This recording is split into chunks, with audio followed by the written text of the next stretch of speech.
or have heard or have thought about for 2023?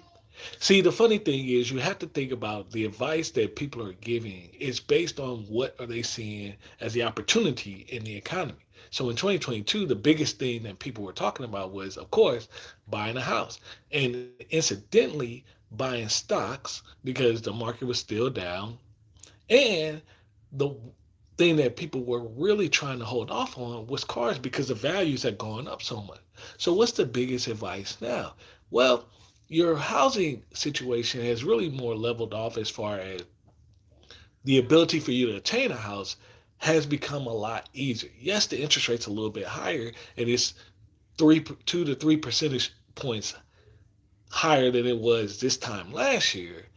But you don't have a mad dash of buyers trying to go get one house where people are throwing 50K over asking and waiving the appraisal and waiting for the inspection.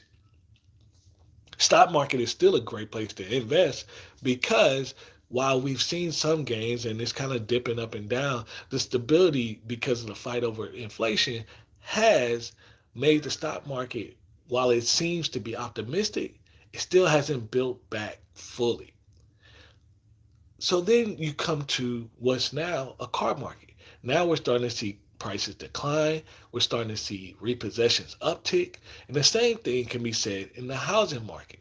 More foreclosures to come to the market and more opportunities for buying, meaning more starts, more opportunities of inventory versus how many people are actually able to buy. Not that they're looking. Suffice to say, you often wonder, like, is there any true advice that is just tried and true? Yeah, when you live below your means, you save money and then you invest.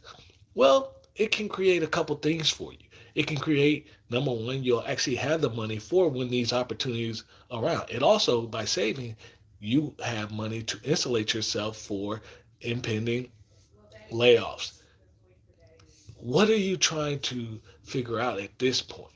What you know is if you're trying to buy a car, if you can wait, there's going to be opportunity. And in the car market, now it's believed that cash is the best opportunity. So then, why would what would you say is the next thing? Well, buying a home, that can still be a great opportunity. That's always going to be a great opportunity. In the housing market, we haven't seen something with so much focus in that market since 2008. But yet and still, the values have upticked at least 3% since last year. So now, what's again the original question? What's the best advice for 2023? Well, the best advice for 2023 is going to be number one, you have to look around you. Don't make your decision based off what you want to do. If you can, make your decision based off what the opportunity is. And what the opportunity is if you need a car, over the next few months, you probably are going to see prices come down to be a little bit more favorable for you to actually buy one. If you need a home, it's a great time for you to buy a home because you can actually take your time and find the best home. And even you may find that you have a lot more deals in the form of seller credit and a lot more negotiability with purchasing a home. So you can take your time. Myself, me and my wife, we bought a home last year. And so while we are very blessed and happy with our purchase, we did have to make a decision in a 24-hour span of time. Think about that. Making a $400,000 or $500,000 decision, is that the best thing to only take 24 hours or 2 hours?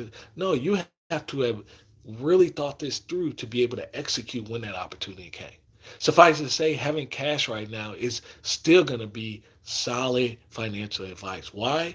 Because if you have cash right now, what you're doing is you're going to insulate yourself financially from what's going on in the economy in the terms of layoffs, in the terms of things that may just pop up in your own life, or just being able to purchase the next thing that you need to do. It could even be the preparation you need for your next investment opportunity.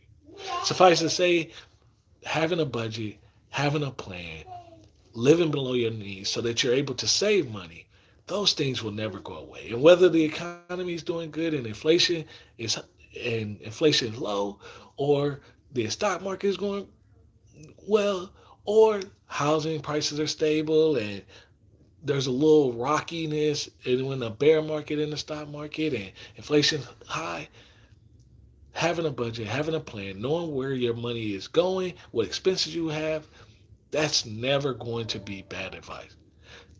Think about where you are trying to go and what you want that to look like. But remember, don't try to, if you can, don't try to make your decision based off what you feel you want to do, but put that information with what do I know is the best opportunity in the market because of the economic factors around me. Hey, and if you get a chance, go ahead and subscribe. Can't wait to see you guys in the next video.